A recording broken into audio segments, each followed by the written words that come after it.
Welcome to Buddha at the Gas Pump. My name is Rick Archer. Buddha at the Gas Pump is an ongoing series of conversations with spiritually awakening people. We've done nearly 700 of them now. And if this is new to you and you'd like to check out previous ones, please go to batgap.com and look under the past interviews menu. This whole enterprise is made possible through the support of appreciative listeners and viewers. So if you appreciate it and would like to help support it, there's a PayPal button on every page of the website, and also a page suggesting alternatives to PayPal. If you feel like it, subscribe to the YouTube channel and like the video. Those things trigger YouTube's algorithm and cause it to bring this content to more people who would be interested in it. And one other thing is that I've discovered I've been on this campaign for a couple of years now to get all the interviews transcribed, and it's made a lot of progress. It's got a long way to go. But a couple of things have happened recently. One is I started using some software created by the people who create ChatGPT, and it's extremely accurate. So I've run all the interviews through that software, but they still need a little tweaking. So I'm kind of looking for volunteers to help proofread them. And I also discovered just this week that if a person is registered as a non-English speaker, they're given an option to translate, to have subtitles of something they're watching translated into their language. And so it's important to have accurate subtitles in English so the translation can be more accurate. So that's an added justification for my motivation to do this. So if you happen to be speaking a non-English language and trying to watch this, look at your menus. There should be an option for translating it into your language. They translate into over 100 languages now. Anyway, my guest today is Jeff Carrera. I've known of Jeff for a long, long time. He used to be one involved in a magazine I used to subscribe to called What is Enlightenment? And he'll tell us more about that perhaps. But he is now a meditation teacher. He's written many books. He's something of a mystical philosopher and author, and he works with a growing number of people throughout the world. He offers retreats and courses, guiding individuals in a form of meditation he refers to as the art of conscious contentment. I find that phrase interesting. I want to talk with him about that. And through this simple and effective technique, he's led thousands of people in a journey beyond the confines of fear and self-concern into the expansive, liberated awareness that is our true home. You can tell I'm reading his bio. I didn't just make that up. As a philosopher, Jeff is interested in defining a new way of being in the world that will move us from our current paradigm of separation and isolation into an emerging paradigm of unity and wholeness. In his books and lectures, he explores revolutionary ideas in the domains of spirituality, consciousness, and human development. He creates courses and programs that encourage people to question their most foundational experience of reality until previously held assumptions fall away, leaving space for a dramatically new understanding to emerge. Jeff is passionate about the potential ideas have to shape how we perceive reality and how we live together. His enthusiasm for learning is infectious. He's taught at colleges and universities throughout the world. And as I mentioned, he's the author of numerous books, including American Awakening, Philosophy is Not a Luxury, The Soul of a New Self, Paradigm Shifting, The Art of Conscious Contentment, and one which I just read called The Path of Spiritual Breakthrough, which is somewhat autobiographical account of his own spiritual experiences over the years and his interpretation of them. So, welcome, Jeff. Well, thank you very much, Rick. And first of all, thank you for having me. And second of all, I just want to congratulate you for having such a successful podcast for over all these years. As you said, I've been aware of you, I'm sure, as long as you've been aware of me. And it's great to know that the podcast is still thriving and still bringing new ideas to the public forum. So congratulations on your longevity with the Thanks. podcast. Well, like we're following Joseph Campbell's advice and just following our bliss. It's not work, right? And it's just fun, and it has a good effect on the world. So it's wonderful to be serving in such a capacity. It's fantastic. Yeah. I love that. I love the idea of following your bliss. Yeah. Which can actually get us right into your, the name of your meditation technique, conscious contentment. Because as I told you before we started, I used to be a TM teacher. And one of the fundamental principles of that practice was that the mind has a natural tendency to seek a field of greater happiness. And that therefore meditation shouldn't involve effort, because if the mind is encountering greater happiness, it'll move effortlessly in the direction of what it's encountering. And our innermost nature is supposed to be blissful. So therefore we shouldn't have to force the mind to move in the direction of bliss. Is there anything similar in the kind of meditation you're teaching?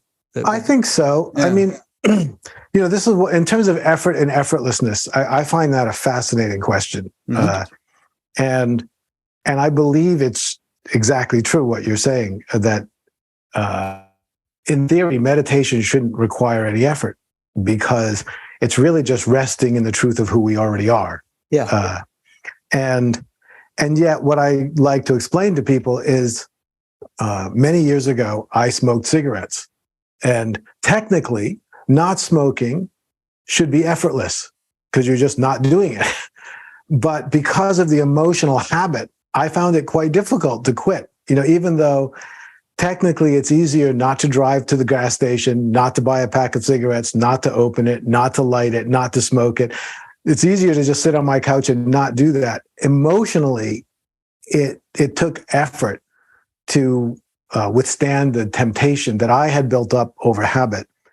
And I think our minds also have habits of defining things and seeing things as problems that we may need to make effort to counteract. Even though in the end, what you find is the big realization at the end of meditation is the realization that what you are fundamentally is kind of happy and free. Yeah. There's a verse in the Vedas somewhere that says, "Be easy to us with gentle effort." And there's a neurophysiological basis to what you just described. I mean, you had nicotine addiction. It wasn't just an emotional, mental thing. Right. And of course, whatever our addictions, and everybody's addicted to something, to some degree, it's not just a mental thing. It's also rooted in our nervous system, both gross and subtle. We've all heard the term samskaras. They're sort of deep impressions in the system that condition us to behave in certain ways. Yes, absolutely. And I guess for me, in terms of meditation, my own big breakthrough in meditation came when I realized that I could be content even if my mind wasn't. So even if my mind was experiencing frustration or boredom or all the kinds of things I tend not to like, I can be content with the fact that my mind occasionally feels these things. Reminds you of that Beatles song, "It's only me, but not my mind, that is confusing things." That's right. Exactly. And when I experienced that in meditation, I just thought, oh my God, everybody needs to know this. This is the secret key ingredient to a depth of happiness, which is a little misleading, because I'm not talking about a feeling. It's not like you feel happy all the time, but you discover that you are content. Yeah. Now let's drill into that. Let's spend some time on that. So obviously you're distinguishing between you and your mind, because you say you can be content, yes, but your mind isn't. So elaborate on that bit a little bit. Well, as I think we're all very deeply identified with our minds. And what is the mind? Define the mind. So by the mind, I mean the content of thought and feeling. So we're identified with being the one who's thinking our thoughts and feeling our feelings. In my experience, at least in the deep realization of meditation, I became clear that I'm the awareness that's aware of all the thoughts and feelings, and I'm not necessarily the one thinking them. You know, they are emerging out of I don't know exactly what they're emerging out of mental habits. It's their mental habits that as the human being encounters circumstance, the mind generates thought and feeling. And I like to say, the mind isn't your enemy. It's really trying to help. It's giving you the best thoughts and feelings it has to say, hey, look, try these. These might help. But of course, it just does the best it can based on past experience. And especially if new circumstances don't exactly match past experience, it's not really able to give you helpful patterns to follow. Yeah. So that patterning is what I see as the mind, and you are the awareness of that. And by past experiences, I think you and I could both extend that back lifetimes. It's not just what happened in this life, but who knows how much baggage we carry in terms of those deep impressions. Yes, I would completely agree that, that's the Eastern word karma fits nicely, because the karmic momentum, which unfolds through your mind, includes your personal experience from this lifetime. It also includes cultural baggage that you adopted, not just through your lifetime, but through all of human history. And who knows how many other lifetimes or cultures you've encountered in your soul's existence. Yeah. And then there's environmental influences, other people's thoughts, other people's influences that are impinging upon ours, in which we may take for our own. Absolutely. There's so many things. I mean, but, using that word samskaras again, it's said that we have a storehouse of impressions that is quite vast and loaded with who knows how many deep impressions that condition us and influence us. Right. Absolutely. And I would completely concur with that idea. So when we say contentment, obviously most people seek it outwardly. They want a more comfortable life. They want a better job. They want a happy marriage or relationship. And they want to have fun, all the things we do to find contentment. And you are kind of implying that contentment is possible irrespective of outer circumstances. Yes, I think that's true. And it gets tricky because the contentment that I'm talking about in terms of the art of conscious contentment is probably closer to acceptance.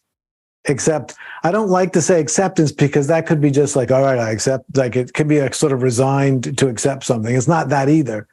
But it means, the way that I understand it, my understanding is that at the very bottom of your existence, there is a contentment with the fact of being alive.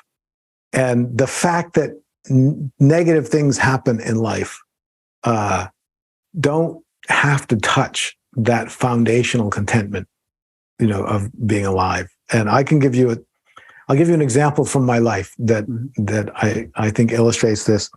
There was a time about 10 years ago where I got a phone call to find out that my wife had been in a head-on collision with an 18-wheeler. Ooh. And yeah, exactly. And unfortunately, when they tell you that, they then can't tell you anything else. They just tell you that and say, come to the hospital. Then you say, well, how is she? I can't tell you that over the phone. So I was like, oh, that's horrible. So I was panicked. I was literally shaking. I couldn't drive. So I got a friend of mine who lived next door to drive me to the hospital. It was about a 20-minute drive.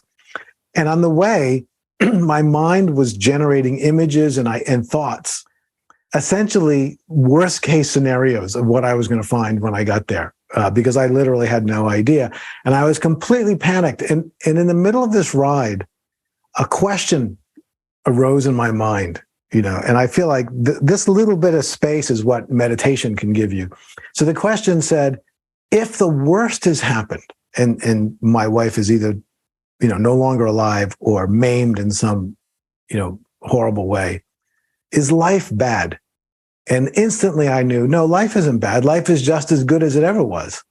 My life might be bad, but my life is a very small piece of life.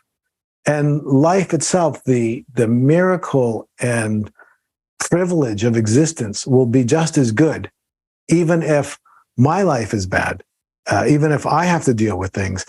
But what that did for me is my mind was still panicking, my body was still shaking, but inside I started to feel like, okay, here I am. This is happening.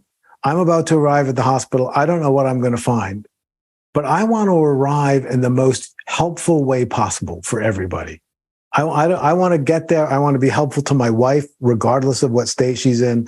I want to be helpful to the doctors and nurses who are trying to help her.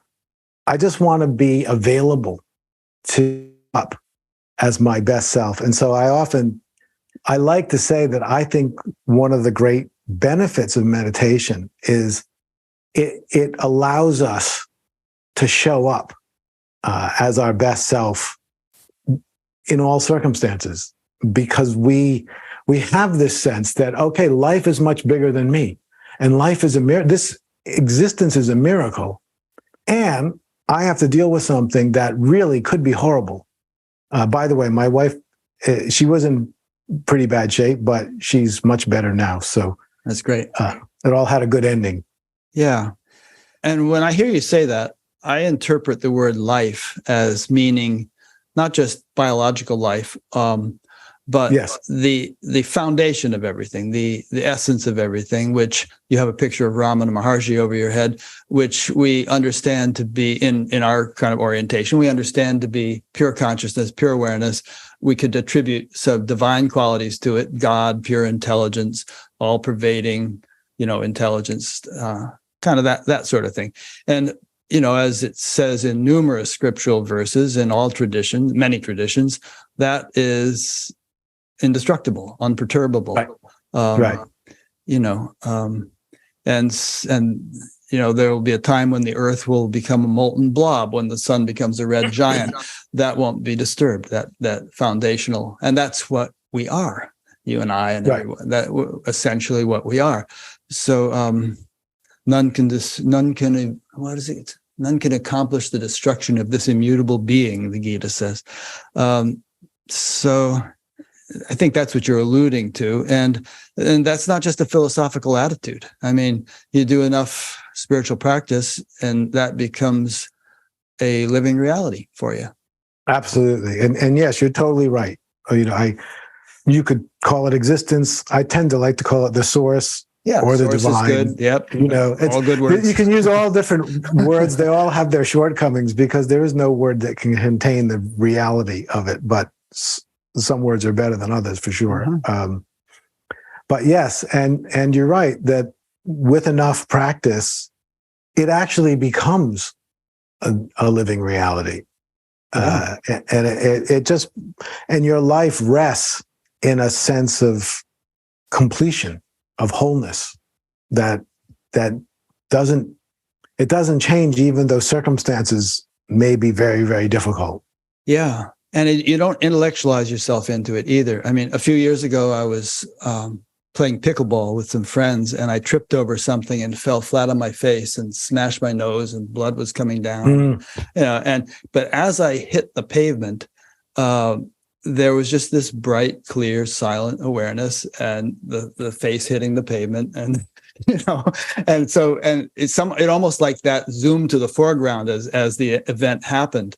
And, whereas ordinarily, if you're going about your daily life, it might not be so noticeable. But when there's an extreme contrast, sometimes it kind of becomes more evident.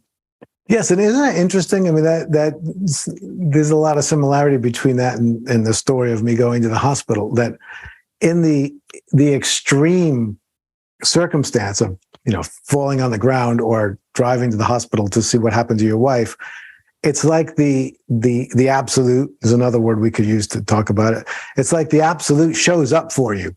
Yeah. And it says, no, okay, I'm still here. Right. And you're like, okay, good. Then everything's going to be okay. Yeah.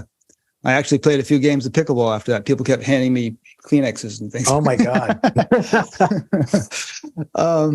Yeah. So contentment. So to go back to your original statement, one can be contented, even though the mind might still be discontented. Right. Yeah. Right. And I like to say that one of the essential understandings of meditation, at least from my point of view, and we could talk about it in terms of contentment, or we could talk about it in terms of freedom. Both words are words I use, but I say you really have to understand the difference between feeling content and being content. Because feeling content means that you're dependent on the arising of some kind of emotional experience of contentment. And like I like to say, it's not hard to be content when you feel content. Pretty much anybody can do that. What is more a sign of the depth of your practice is when you can be content even when you feel discontent. Yeah. You know, that's when you start to see in a person a kind of equilibrium. They're able to ride the inevitable waves of being human gracefully. And I think there are degrees of challenge to Definitely. that. I mean, one is you're hungry. Okay. Another is you are seriously injured. Okay. Can you rise to that challenge? Another is you're being crucified. I mean, to what extent can you Absolutely deal with stuff and yet retain that inner contentment? Yeah. Well, that story I tell of traveling to the hospital to see my wife, at this point in my life, I would say that's the limit to which I've been tested. Uh-huh. You know, I mean, I've been tested in lots of other ways, but I feel like that was probably the limit. Like, I don't know what would happen beyond that. Right. You know, that's, and like I think Ram Dass said at one point, the death is the ultimate test. You know, how am I going to pass through that transition? And I guess none of us really knows till we get there. There are stories about Ramana and Sri Ramakrishna, you know, dying of cancer and apparently suffering. There was one about Ramakrishna where, you know, he was moaning and groaning, and you know, some guy came to him and I don't know how the story went exactly, but everyone else thought he was suffering, and the guy said, "But sir, I see you are in bliss." And Ramakrishna said, the rascal has found me out. That's a great story. I don't think I've heard that one. And there was a similar thing with Ramana, you know, where he was seemingly suffering, but not. Which is not to say his body wasn't suffering. Right, exactly. But for great saints like that, the degree to which they know themselves to be the awareness that is aware is so high that, it would make sense to me that they wouldn't necessarily be moved at certain depths, even by the physical body's expression of pain. Yeah. But, you know, even on the cross, Jesus said, you know, "Why hast thou forsaken me?" So perhaps for a bit, he did get overshadowed or, you know, despaired for a moment. So it was a bit speculative what we're saying here, but the principle you're establishing is that there's a source of contentment that we can establish in our experience that won't be disrupted by outer events. Yes, and that there isn't, you know, and this is not obviously this is not anything new. This is right. Old news, but and it's found its way into popular culture in many ways. You know, the idea of seeking happiness within versus without. I just think it's more profound than maybe some of the popular expressions of it point to. But it is. The interesting thing about conscious contentment is the attainment of that kind of contentment, to whatever degree, can become the foundation just for a beautiful life on earth. It's also the foundation for a profound spiritual life, if that's someone's calling. But I find that it works for pretty much anybody. I sometimes teach meditation in the context of stress reduction and just living a happier life. I teach more or less the same thing in terms of creating the foundation for deeper spiritual exploration, because it is, to me at least, kind of it's a necessary foundation for both, just life on earth and spiritual life. Yeah. So a related theme, and we're not necessarily done with this one, but we'll keep going at it. Sure. Is that, well, here's a quote from your book. You said, "Seeking ends when you decide you are done seeking." And So I want to probe that a little bit. If I'm thirsty, I seek water. If I'm hungry, I seek food. If I'm freezing cold, I seek warmth. Everyone does. Right. And so, but you're referring to spiritual seeking. And, I can't just decide I'm not hungry or decide I'm not thirsty or decide I'm not cold. I have to remedy the situation in some way. So how would you contrast that with the spiritual situation? Well, this is very fascinating, but it relates to, I think, something you said just a few minutes ago, which is this happiness that we're looking for, this contentment, this peace. It already exists. It already is the foundation of who we are. We may have all kinds of habitual ways of seeing ourselves as not that, but in the end, we always were. And so it's a very fascinating, to me at least, it's very fascinating. My experience of coming to the end of seeking happened on a retreat. And I was a very earnest seeker, but earlier we spoke about effort and effortlessness. And I was saying, there's a kind of effort you need to make. And you mentioned, I think, a quote about the gentleness of the effort, which is well said, because you can't force this kind of spiritual awakening. It's a different kind of effort required. But I, being an earnest seeker, I started every retreat like, I was the start of a race. I was waiting for that first bell to ring, and I was going to meditate so hard I was going to enlighten myself. Which is kind of hysterical to think about, but it was true. But after about 18 or 19 years of doing, retreats, 10-day retreats every year, sometimes twice a year, weekend retreat. I mean, so much practice. I was at a retreat and I was ready to go, just ring that bell. The bell rang.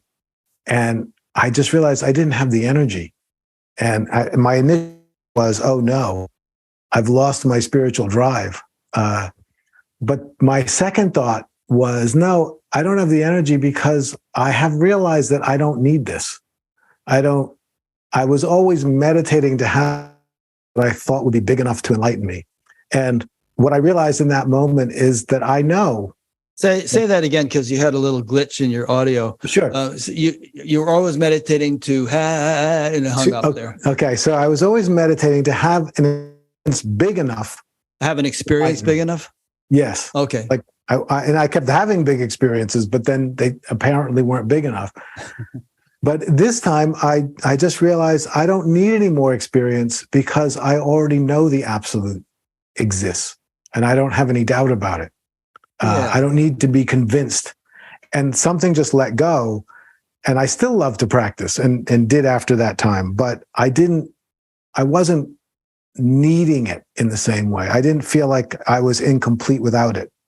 Yeah. You're probably aware of Ramana's comment that experiences which come and go are not the reality because the reality doesn't come and go. That's right. You remember that story of Papaji? He went to see Ramana and he said he had been cavorting with Krishna or something, and Ramana said, "Is he here now?" Mm-hmm. And that was kind of a wake-up call for him. But I mean, could you have had that realization 10, 20 years earlier, or did you have to go through all you went through before you could reach that point?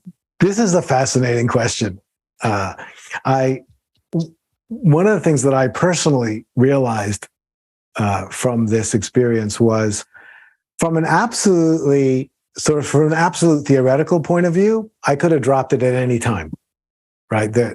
But from a more practical point of view, it seems I needed that much practice in order to come to the place where I had enough faith to let go.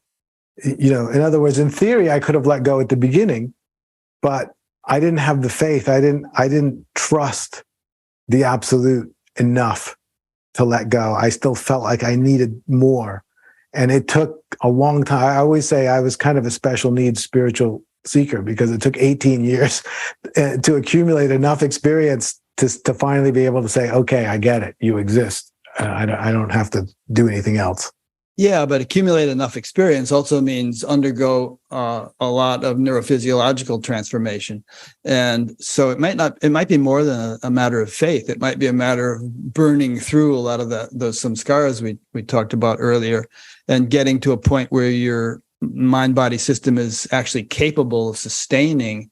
Yes. Santosh is the Sanskrit word for contentment, sustaining that contentment. And you couldn't go up to a psychotic or a schizophrenic or a deeply chronically depressed person and say, just be content, make that decision now, because they've really got to undergo a process before they could reach that ability. Yeah, I would say that is definitely true. This is why this is all very, it's all very subtle and tricky, because there is a certain way in which theoretically, I think anybody could let go at any time. And there do seem to be rare cases of people letting go that you wouldn't think shouldn't be able to or wouldn't be able to.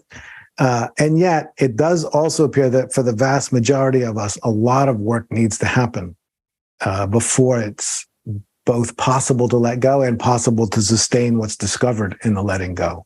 Yeah. Have you heard that Zen saying that enlightenment may be an accident, but spiritual practice makes you accident prone? Absolutely, yes. Right. Very, very much. Yeah.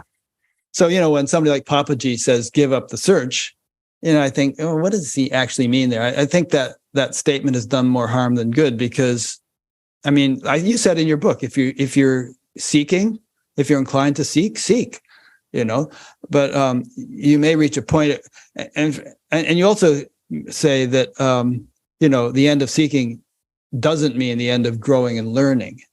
Right. I think it just means the end of that sort of gnawing, empty, desperate kind of angst, because enough contentment has bubbled up that I can relax now. But whoa, am I finished? No way. Yes, absolutely. I think that's very true. And I think those of us who share like meditation, in the end, we always share based on our own experience. And in the end, I believe we serve best people who are similar to ourselves, who are spiritually similar to ourselves. So in my case, as I said, I was very earnest, and I had a lot of faith in my ability to enlighten myself through effort. And so for me, the big breakthrough came when I actually realized, A, I couldn't, and B, I didn't need to. Stop pulling on your bootstraps. Right, exactly. Like I exhausted myself, and so I tend to emphasize the letting go in meditation, and what I find is the people who tend to be attracted to that message and attracted to work with me are people who often have been meditating for a long time, but are maybe in a kind of effortful relationship to it that isn't yielding the results that they're hoping for. And somehow hearing the emphasis on letting go helps them release a little bit the effortful energy that they've been, built up as a habit. Yeah. I was kind of fortunate in a way, because the way I was taught to meditate originally, if you were exerting any effort whatsoever, you were doing it wrong. Right. That natural tendency of the mind I mentioned in the beginning was the key to it. And there was and I discovered recently that, this was not unique to TM or anything. It's a tradition going back hundreds, maybe thousands of years in the Shankaracharya order, especially the monks of northern India. They had this method of meditating where they had a mantra, but it was a very gentle sort of, repetition of it with no effort or control or concentration whatsoever. And Maharishi just kind of marketed it and systematized it. But anyway, he always was quite emphatic that control or concentration was really not an efficient way of going about allowing the mind to settle down into a state of contentment or bliss. And I guess the way that I think about that, which I think is quite congruent to at least some of the things I've read from Ramana, is I think what is often commonly thought of as meditation is really the work that it takes to get to the point where you start meditating. Like put your ass in the chair and close your eyes. And develop concentration, focus, whatever it is that you need. Because to me, once real meditation starts, real meditation is just letting everything be as it is. It's not trying to do that. It's not like the art of conscious contentment isn't trying to be content or working to be content. It's just resting in contentment. Done. Yeah. I remember Eckhart Tolle telling a story about some Persian saint or something who got enlightened from watching a cat looking at a mouse hole, just kind of staring at the mouse hole, waiting for the mouse to come. And I mean, somehow that seems relevant to me because the cat isn't concentrating effortfully. It's just riveted on the mouse hole because that's where the attraction is, and is just kind of spontaneously focused without forcing itself. It's not tempted to be distracted by something else because the mouse hole is so alluring. That's beautiful. Yeah, I think that makes a lot of sense. And I like to make that distinction and I think that it really relates to what you're saying, that in meditation really is an effortless event. But it may take us a lot of effort to get to the place where we are able to rest effortlessly that way. Well, what if you don't make an effort? What if you just sit? I mean, I don't know how you teach it exactly. Maybe you can explain it to us. What if you just sat down and closed your eyes, and next thing you know, your mind is wandering? I mean, how do you teach? Can you convey some of how you actually instruct people? Sure, I'll give you one of my favorite little instructions. Is I ask people. I say, okay, we're going to meditate, and in this instruction, I use different instructions, different guidance. So this one, I'm giving the guidance, don't make a problem out of anything, which essentially is the same thing. So I say, when I say the meditation has begun, don't make of anything. And then when I say it's over, then you can make any problem you want, but in between you can't. And so I tell people to close their eyes and I say the meditation has begun. And then I say the meditation is over after about 5 seconds. And I say, did you have a problem? And everybody says no. And I said, great, now just do that for half an hour. Exactly what you did in those 5 seconds, which is you didn't make a problem out of anything. The challenge is your mind's going to do more stuff if you have half hour, and the temptation to see it as somehow wrong or problematic is going to build, and it'll be hard for you to not get caught in a loop. Now, what's interesting is even if you get caught in a loop, that's also not a problem. In other words, there is essentially nothing to do. So I will sometimes give the instruction. I'll say, okay, in this meditation, we're going to sit for 20 minutes. And, besides sitting and being quiet, just do whatever you want. Do whatever you want inside. It's no different than not making a problem out of anything. And I always tell people that the experience they're having during meditation is not the meditation. The meditation is being relaxed about whatever experience you happen to be having. Now, don't people say, okay, well, I just sat there and daydreamed for the last 20 minutes and, or I fell asleep, or, I was bored, or, what's the point of this? How does this benefit me? Right. That's exactly what they say. And I say two things to that. One is, do it. Do exactly that every day for the next 5 years. And then let's see where you get to just doing that. And second, I say, well, if you're in meditation and you have some state of consciousness that you are defining as the meditative state that you're preferring, and then you're working to achieve that state, you're not really letting everything be as it is. You're not really relaxing. You're trying to achieve something, which is kind of the way we always operate in the world. Yeah, that's like trying to go to sleep or something. Damn it, I got to go to sleep. I'm really going to try harder. Yes. Yeah. No, well, I think you and I probably both know, meditation leads to depths of realization that you can't draw a direct line from the instruction to the realization, in the sense that, so for instance, you mentioned sleeping. Sleeping was my nemesis in meditation for years. I worked with a spiritual teacher, and I was always falling asleep in meditation. No matter how awake I was before meditation started, as soon as meditation started, I'd be, my head would be bobbing. So eventually I was singled out as a sleeper. And we had to meditate. There were about 5 sleepers, and we had to meditate together in a small circle. And Did you sit without back support? Yes. Oh. Yeah, we sat cross-legged without back support. And then the idea was, in our little circle, we meditated eyes open, and as soon as someone fell asleep on the leg, and this was, and we did this for about 6 months. And sometimes it was just slap after slap. It was just, you could practice. It sounded like a crowd cheering, and I don't think it really ever helped. No. Even though I was trying, it seemed like the more effort I was trying to make to stay awake, the more I was asleep. Yeah. And I think you read about this in the book that you read, but my big breakthrough with sleep happened on a retreat when I was so sleepy one night. I was really tortured by exhaustion. It was late at night. I'd been meditating all day, and my eyes were burning, and I didn't know how I was going to stay awake, and I was just forcing myself to. And suddenly I had this thought arise that said, "You're not really sleeping. You're not really tired." And I don't know what happened, but my awareness slipped back, and I realized, oh, I'm not tired.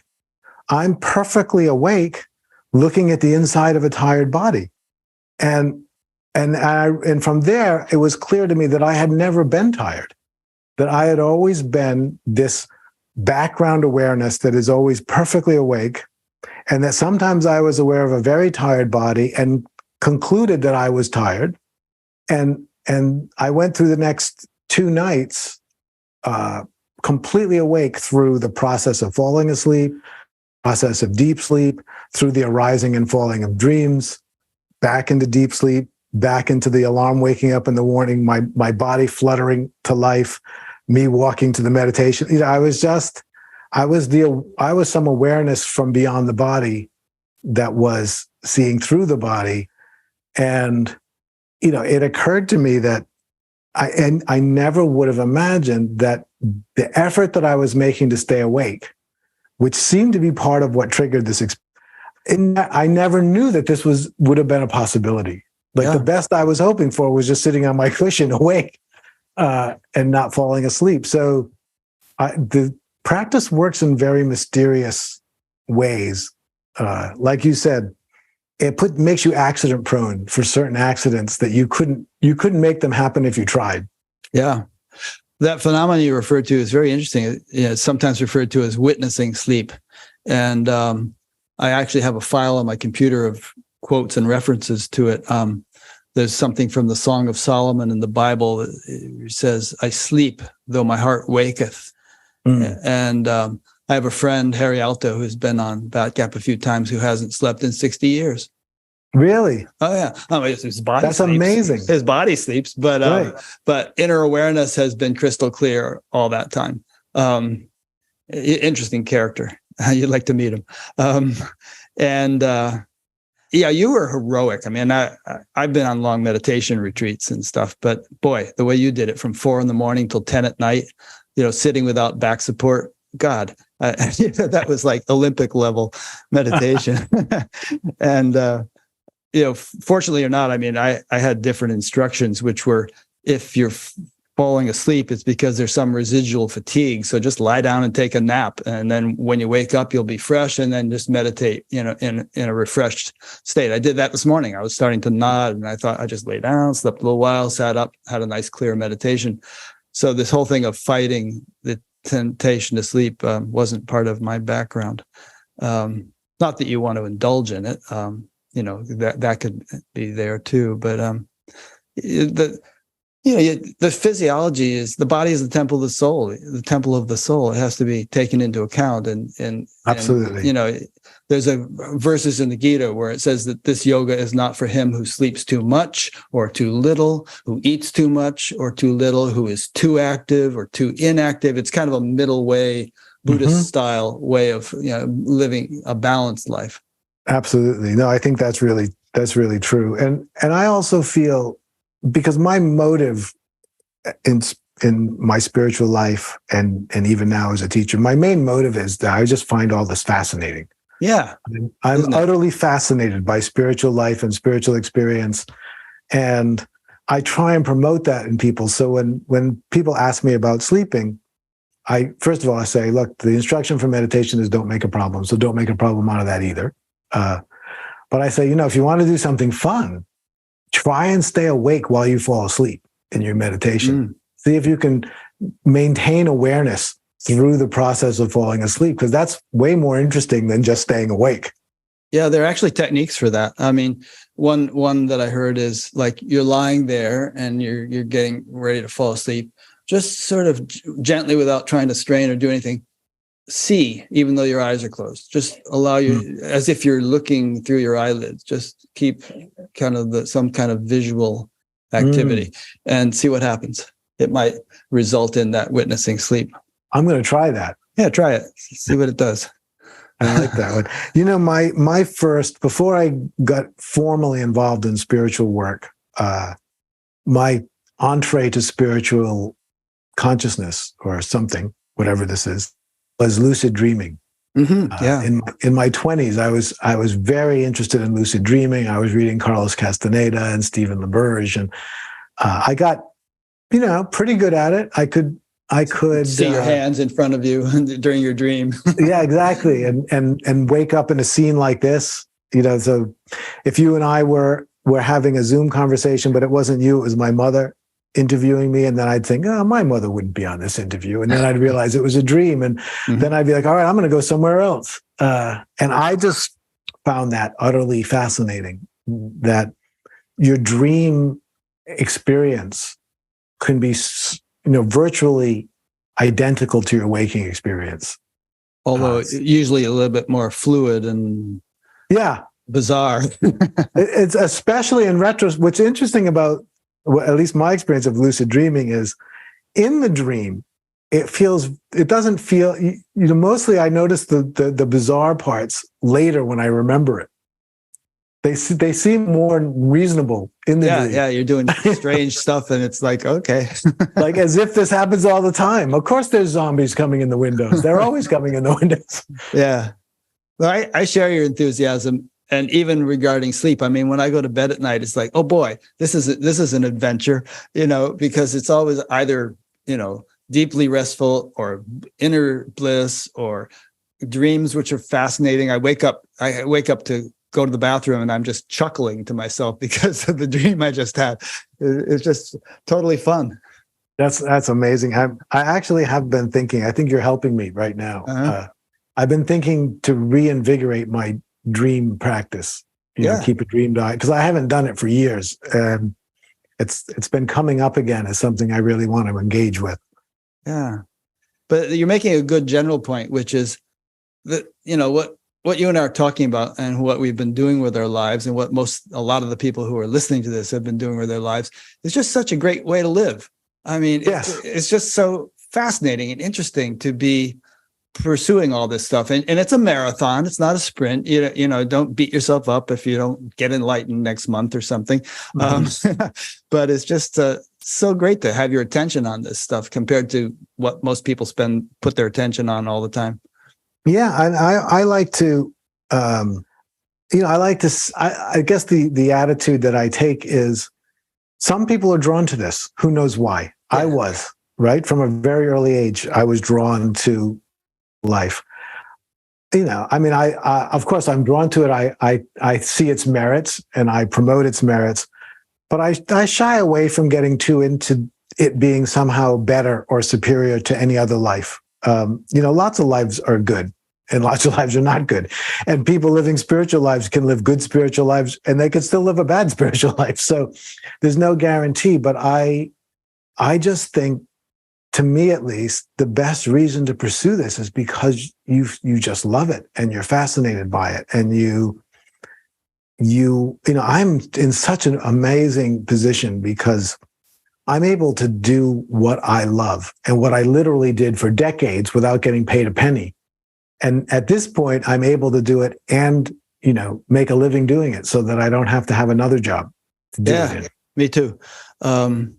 And this thing about, you made a good point, which is that spiritual people can become elitist and think that they're better than others, and they can be actually really acting like jerks, but think they're superior. So you really got to watch out for that.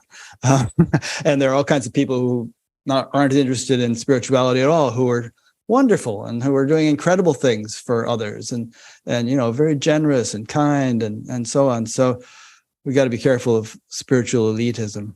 Yes, absolutely. And I think I've enacted spiritual elitism, at least at various periods in my life. So I try to shy away from it. I just try, like you just said, there are just amazing people in this world, and some of them are spiritual, some of them aren't. Some of them are spiritual in ways that I wouldn't necessarily recognize as spiritual until I get to know them. And then you find out, oh yeah, they have there's a deep purposefulness and meaning behind what they do. Yeah. I remember my teacher saying one time, don't think you're so highly evolved just because you're meditating. There are plenty of people in this world who are a lot more highly evolved than you are, who have never thought of meditating. So, just. Right. Yeah. That's beautiful. I love that. Yeah. It's a good caution. Okay. So keep in mind that you can steer this conversation as much as I do. Anything that pops to mind that you want to talk about, just lead us into it. And sure. And I'll do the same. So let's get into your book a little bit and you've written so many books, and I've only read one of them. So if you want to talk about some of the others, that's fine. But, okay. So your book was the one I just read, The Path of Spiritual Breakthrough, was really an account of some of your biggest breakthroughs. And yes. And a main point you made was that it depends a lot depends on how we interpret our spiritual experiences. That will have a big impact on what we derive from them. So you want to elaborate on that a bit? Sure. And this is, I just think this is a very profound point. And this is something that my teacher also taught. And, the idea is two people can have exactly the same experience and draw very different conclusions. And then that experience will result very differently in their life. I had a friend who he was out with a friend of his and his friend's dad, and overnight the dad died. And that put my friend in this incredible state of consciousness. This wasn't someone he knew that well, but the fact that someone he had just seen the night before was gone by morning had sort of blown his mind. And he was in this very open, kind of enlightened state. And he was not interested in spiritual things at all. He and I had a conversation. We'd never been able to connect spiritually, but suddenly we saw everything eye to eye, And a few weeks later, when I talked to him, it seemed to be gone. And I said, what happened to that experience? He said, I don't know. It just happened and went away, thank God. And his conclusion was it just was kind of this weird thing that happened. That's how he related to it. He didn't relate to it as he had an opening to a deeper reality. He related to it as if it was some weird experience that happened and thank goodness went away. And therefore, it didn't have much effect. His life went on more or less as it had. And I guess over the years of being part of spiritual community and then, teaching meditation myself, I see so many people have experiences, and oftentimes you'll hear people explain the phenomenological experience of the experience very similar, but one has drawn one conclusion, another conclusion, and then life unfolds. So that's why I wanted to write this book, because I wanted to show how my own spiritual progress moved from one breakthrough experience to the next, but that it wasn't just having an experience that mattered. It was the conclusions I was drawing about the experience that kept propelling me toward the next one. So we have an active role to play. We don't just develop based on having spiritual experiences. We develop based on the experience plus how we relate to them. Yeah, that brings up a couple of points in my mind. One is it reminded me of the parable of Jesus's parable of the sower, where someone is sowing seeds on the ground, and the ground varies in its receptivity to the seeds. Some of it's just thorny, and nothing. Others is, it's fertile, but the fertile soil is very shallow, so the thing sprouts up, but then it dies quickly. And others is, it's fertile soil that's deeply fertile, and so it thrives. So, people can hear the same teaching or have the same experience, but it withers in some people and thrives in others, depending upon perhaps the fertility of their karma or their spiritual readiness. Right, absolutely. I know, and I never did EST or the forum or anything, but Me neither. I've worked with people who did, and one of the things I hear from them is the fact that we need to take responsibility for the listening. I guess that was a thing. Mm-hmm. And the idea is that you can hear something, but you have to be responsible for how you're listening and where you're listening from. And I think there's a lot of wisdom in that, because, like you said, lots of people are exposed to all kinds of teaching, and they have very different effects. And that's why, for me at least, what was really important, an important part of my spiritual path was always study. I studied Eastern teachings. I studied Western philosophy. And I know that in some spiritual circles, study gets a bad name as being overly intellectual. And I understand that you can be overly intellectual, because, as you said earlier, you're not going to intellectualize your way into this. That doesn't mean it doesn't have any value, because the background of understanding within which your experiences happen, that's how your conclusions are going to emerge, is through that. So if you're within a tradition, for instance, then you have that background of understanding that is being provided. If you're not in a tradition, you kind of have to be responsible for what is your background of understanding going to be. Yeah. No, that was the second point I was going to bring up, actually. It was study, which I think knowledge and experience are like the two legs of progress. And you can make progress hopping on one leg, but it's not very easy. It's not very efficient. Right.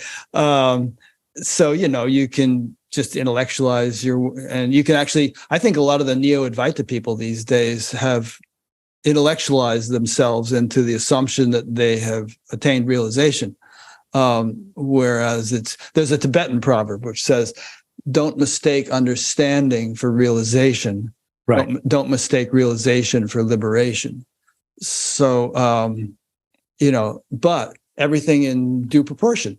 So, if you're culturing both your understanding and your experience apace, then they supplement and enrich one another.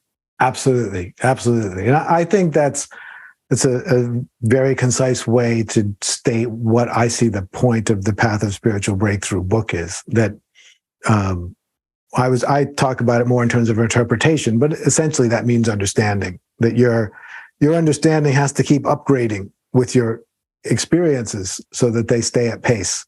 Yeah, and that could mean reading the same book over and over again every year, because some of these books have a great depth to them, which you can't fathom in the initial reading because your experience isn't that mature. But as your experience matures, you gain deeper and deeper insight into the book or the teaching. Absolutely. There's different books that I regularly return to. One of them is Thomas Merton's New Seeds of Contemplation. And sometimes when I read passages from that book, I almost feel like I can see the words vibrating on the page. I can see the transmission coming through the words. And when I find a book that affects me that deeply, they become like very good friends. Yeah, that's great. And just another thought that comes to mind is I think in some cases or at certain stages of a person's path, it might be a good idea to just stick to one teacher, one tradition, one teaching. Don't confuse yourself. Just go deep on that. Dig one deep well rather than 10 shallow wells. But at other stages, or perhaps for different people who are wired differently, it's more advantageous to be somewhat eclectic, to just kind of explore everything that is of interest and see what resonates and what doesn't. What do you think about that? I would definitely agree. It follows the course of my own work. In the beginning, I was exploring. When you're new to the path, you're just exploring. I was reading anything. I had a very new age teacher, and we were, going to the other side of the moon to speak to the aliens that live there, and all kinds of stuff. But what they say? They didn't really speak that well to me. They spoke more to her. But I was a physicist, so I studied physics as an undergraduate. I was an engineer actually, and I decided that I was too. Is the left brain the analytic brain? Yes. I think so. Although it's more complicated than that, but basically, yes. Right. So I was too analytic. So I wanted to go in some other direction. So I hunted out things. So I was experimenting. Then I found I started working with a teacher. And from that point on, for the next, roughly 20 years, I didn't really look at much else. Some, but not really, not personally. As you said earlier, I think we had a magazine and I did some work for the magazine. So we were always exploring things in that context. But in terms of my own personal path, I wasn't. But when that time came to an end, I started to explore things that I had ignored and realized there was a lot.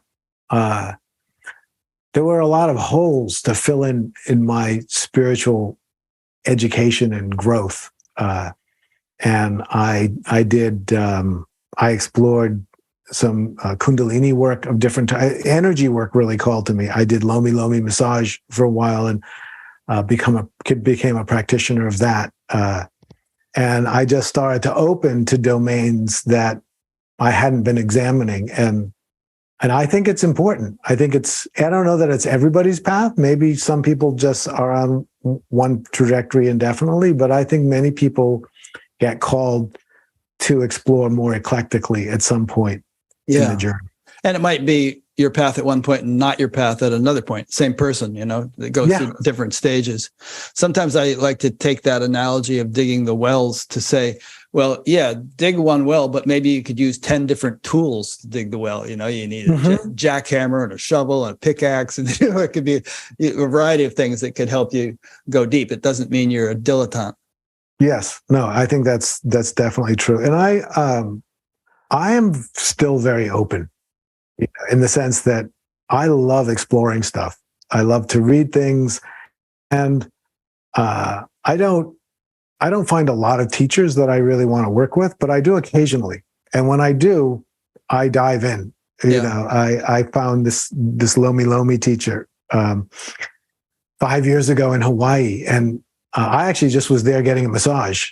And I just thought something's going on here. And I found out that she was a kahuna of one of the Lomi traditions. That's like a shaman? Like a shaman. Right. And that she does retreats. So I immediately did a 10-day retreat because I just thought, whatever she's got going, that's amazing. And I ended up becoming a Lomi practitioner. I was doing, I did a few hundred Lomi Lomi ceremonies for people over a couple of years. I had no time to do this, but I was so compelled by what I was exploring and what I was learning that I just kept going. Yeah. I think I saw something about Tarot on your website. You're doing something with Tarot. This is a very recent opening.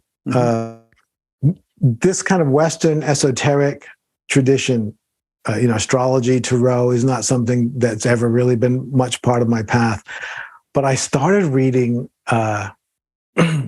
when I wrote, not the book you read, but my next book, which is on the path of cosmic consciousness, I bumped into the work of P.D. Ouspensky. Oh, yeah. Because Ouspensky was very into cosmic consciousness. How do you define cosmic consciousness? Cosmic consciousness. So the term cosmic consciousness comes from Edward Carpenter. Edward Carpenter was an English poet and activist in the 1880s. He went to Sri Lanka and spent 6 weeks with a Swami. And he coined the phrase cosmic consciousness as what he considered to be the best possible translation of Satchidananda. Mm-hmm. And, he said, Satchidananda doesn't mean anything in English, but I would say cosmic consciousness is kind of what it is.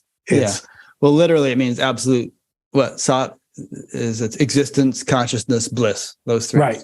Yeah. Yes, exactly. And so he wrote about that in a travelogue that he had written. He was a devotee of Walt Whitman.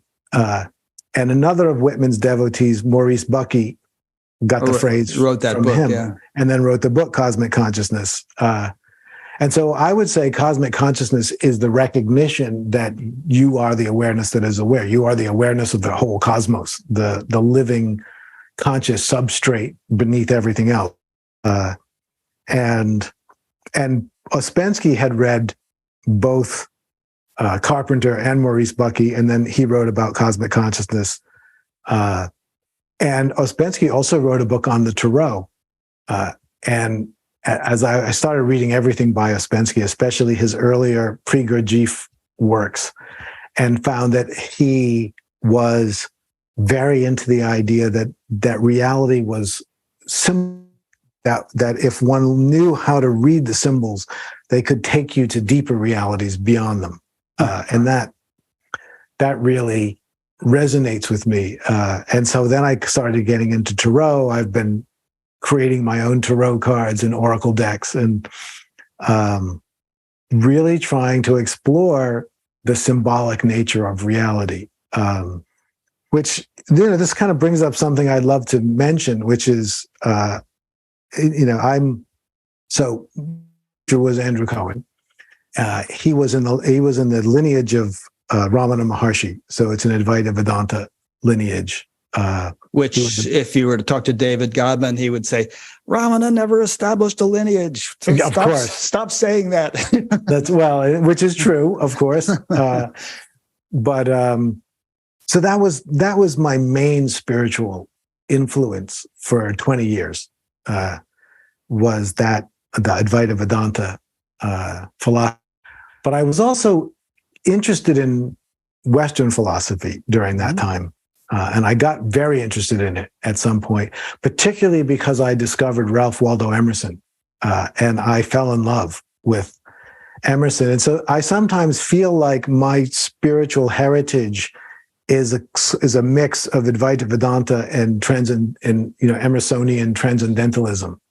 Did you ever read Phil Goldberg's American Veda? I have read Phil Goldberg's American Veda. Right, good book. Yeah, it's an excellent book. But a big part of what I teach is very reminiscent of Emerson, because Emerson was teaching self-reliance, and what he meant by that was there is the oversoul, which is kind of the big soul of humanity, and when we allow ourselves to be moved by that, we become an expression of the very best that's possible for humanity. And he had this incredible circle of people around him, including Nathaniel Hawthorne and Herman Melville and Louisa May Alcott. And he was preaching, rely on the oversoul and then express, from your highest. And reminds me of a verse in the Gita. How does it go? Yogastar Kuru Karmani, established in yoga, perform action. Yes, absolutely. And I again, I don't know how this all works, but I think some of us are called to express creatively. And so one of my expressions, of course, is writing. So you'll I think appreciate this. I think at this point I've written 36 or 40 books. Wow. I think 30 of them were written in the last 3 years. That's impressive. It was this thing because sometimes because I come from the Advaita Vedanta tradition, especially that what they call the Neo-Advaita tradition of the people who are somehow, came out of Ramana's slightly further circles, maybe. People would say, well, because sometimes in that tradition, it's interpreted as there's nothing to do, and anything that you're doing is an expression of ego.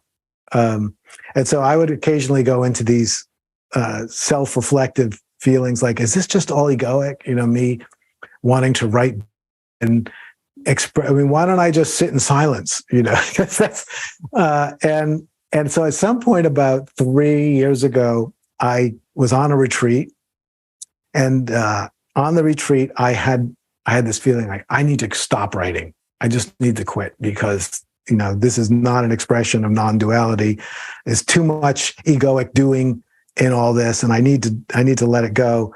So I decided I wasn't going to write anymore. And then I was still on retreat. Then I went through 3 days of depressed because I wasn't going to write anymore. And in that time, ideas for books kept coming. All the things I thought I needed to write about that I wanted people to know about. And I finally just came to the realization that if it's true that if the truth of reality is that everything is perfect the way it is, then that's got to include me wanting to write books. Yeah. There's no reason why that's the one thing that's not okay in the grand scheme of things. And so I just said, I'm going to write a book a month for the next 3 years. Wow. and just do that as a disciplined practice. And some of them are short because it's hard to write. Did you just you were giving talks and lectures and you took the transcripts and refined them into books or something?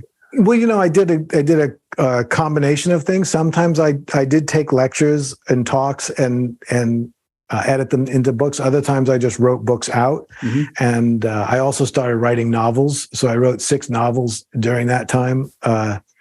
And I'm Louis L'Amour of spirituality.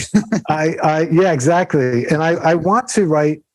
So I have a new book that's just come out called The Soul's Journey to Wholeness, which I am very excited about. It'll be released next month. And I'm working on a second, kind of a sequel to that, you could say, or a second part, which is called See for Yourself. And after those are done, and the second one is about half done, I would say, I really want to embark on a real dive into the novel as a vehicle for spiritual expression.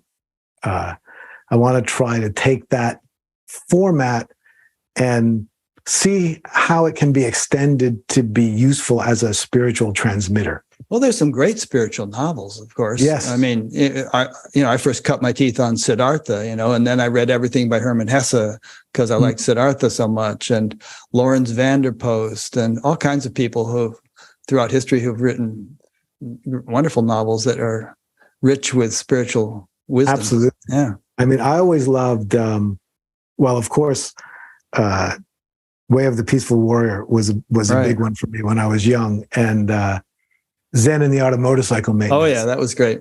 Was one that I loved. So, I remember I was driving with a friend from Iowa to New York, and I was so into that book that I was reading it with a flashlight as he was driving. I couldn't put it down.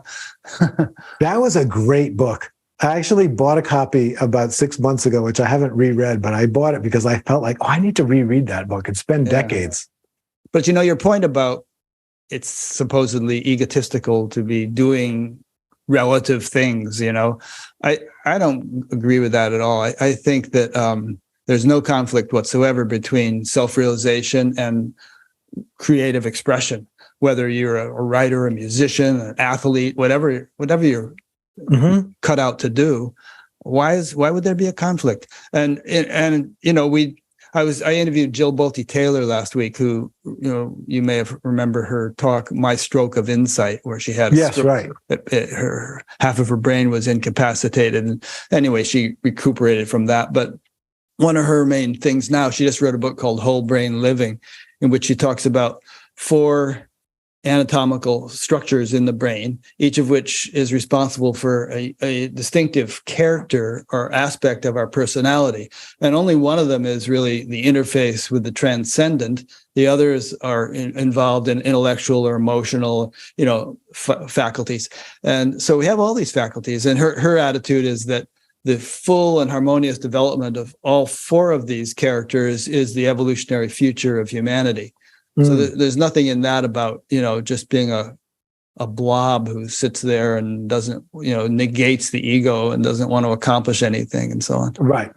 Yeah. And I guess where I've landed is, and this is part of what's in this new book, The Soul's Journey to Wholeness, is that I don't know exactly how spiritual growth works, but it makes sense to me that we all have a soul that has lived through many lifetimes. And that soul has particular needs of this lifetime. Mm-hmm. And that can look different for different people, which is why there isn't one path that's perfect for everyone. Sure. Because everyone's on a different soul journey. And there will be souls that need to express, that need to create, and you will feel a compulsion for that. But there could be souls that need to just, go to a mountaintop and meditate. It's rare, and the average person who tries to do that usually ends up discovering that they weren't cut out for it. But yeah. Well, it's because what's to me is most important is that the urge is authentically coming from that deeper place. Yeah, it's not just an idea you're imposing. Like what I realized is I was imposing an idea of non-duality on myself and then trying to stop writing. Yeah. But the deeper urge was the desire to express, in my case. Yeah, the Gita says the dharma of another brings danger. Yes. So we can only, and look at God. If we see the universe or the world as an expression of God, divine intelligence, look at the fecundity, the diversity, the richness, the variety, and look at the rainforest and all the stuff going on. So if man is made in the image of God, if we are one with God ultimately, then why shouldn't we be, creatively expressive in our own way?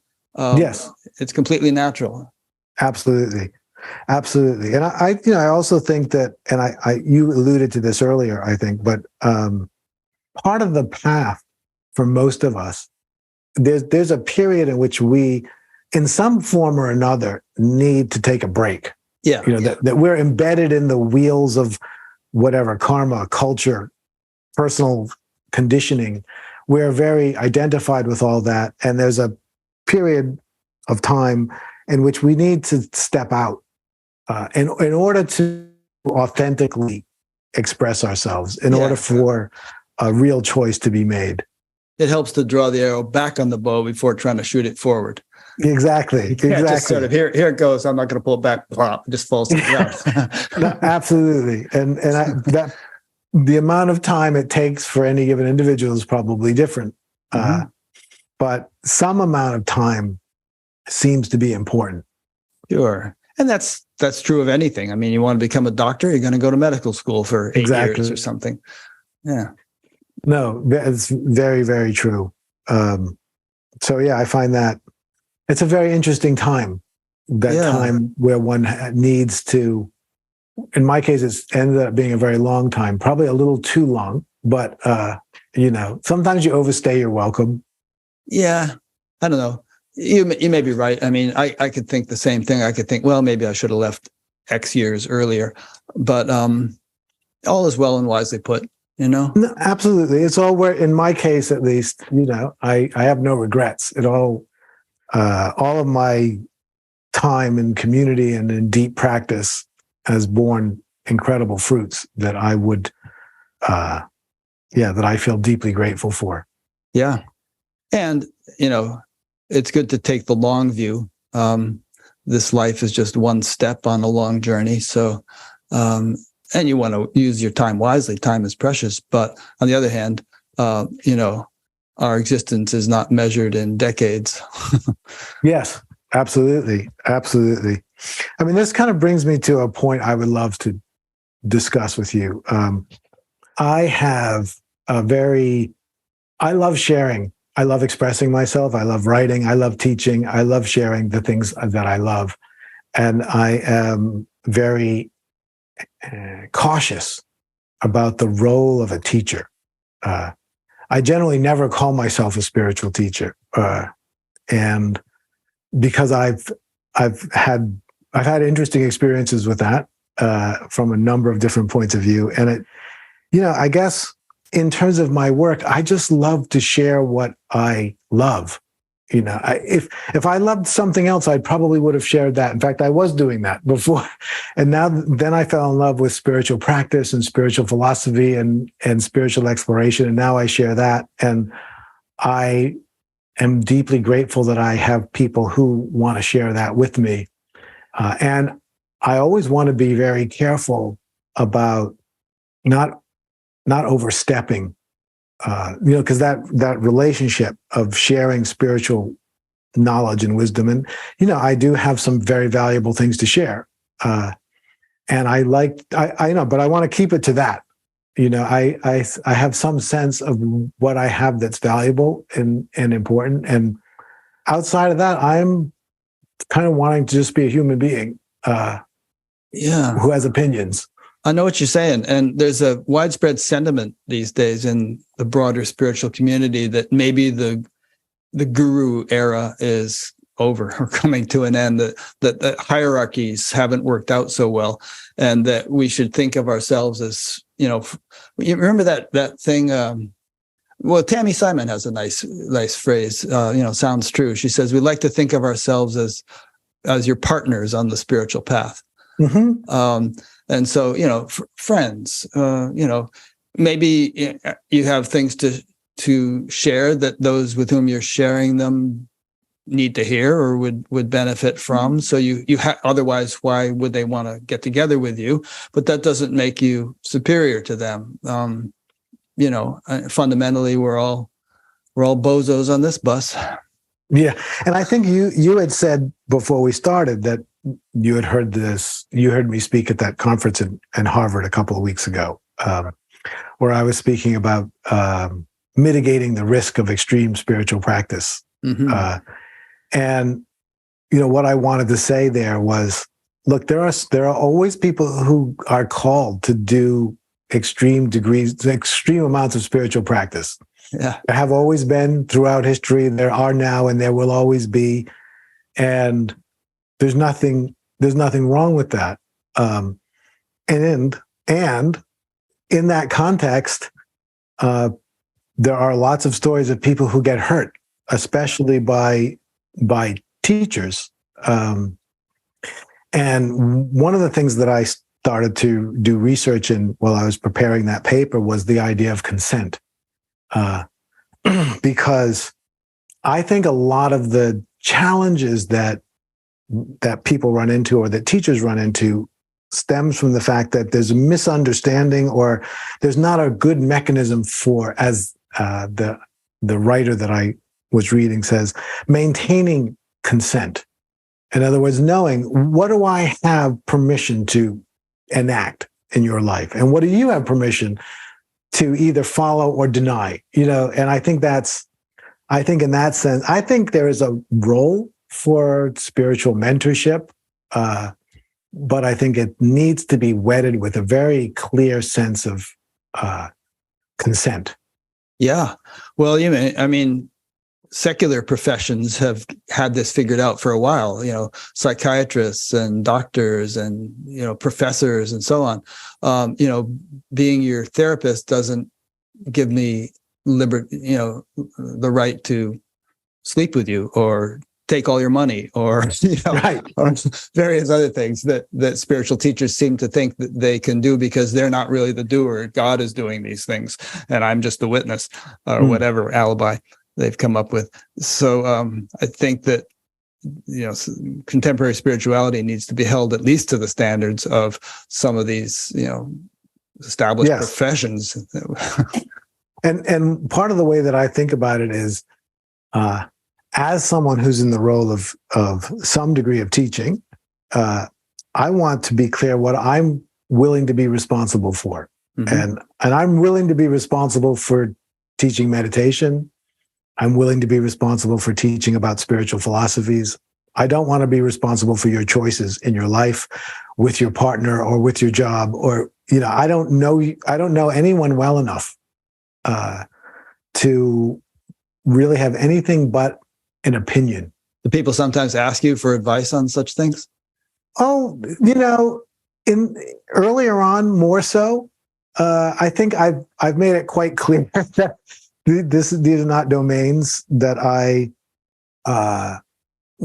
do some mentoring with people that's a little bit more personal, but even in that context, I always want to give, I have advice, and I can be, and that's a great.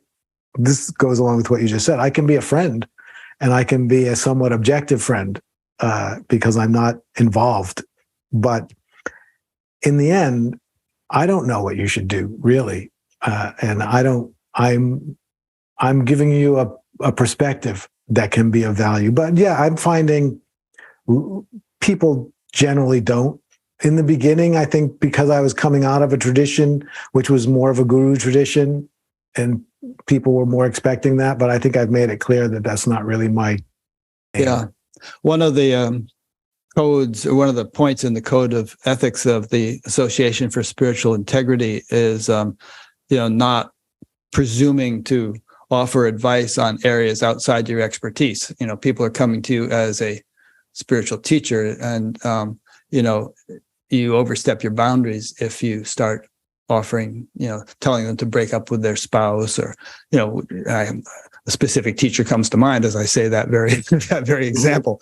So it's it gets, like you and I have both been saying, spirituality is such an important thing. It's important for individuals. It's important for the world. And I think it's a shame that there's been so much misbehavior in the name of it by spiritual teachers who might have been better off if they'd waited a decade or so before beginning to teach. Mm-hmm. Yeah, I think there's been a lot of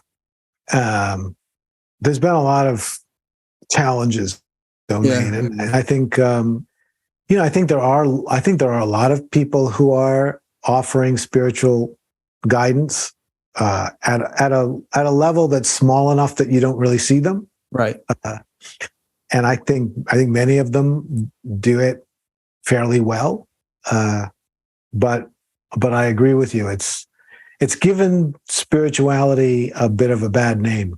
It has, and I know of someone who committed suicide because she had given her life savings to a teacher, and then she realized that was a mistake, and she asked to have it given back, and the teacher refused, and she killed herself.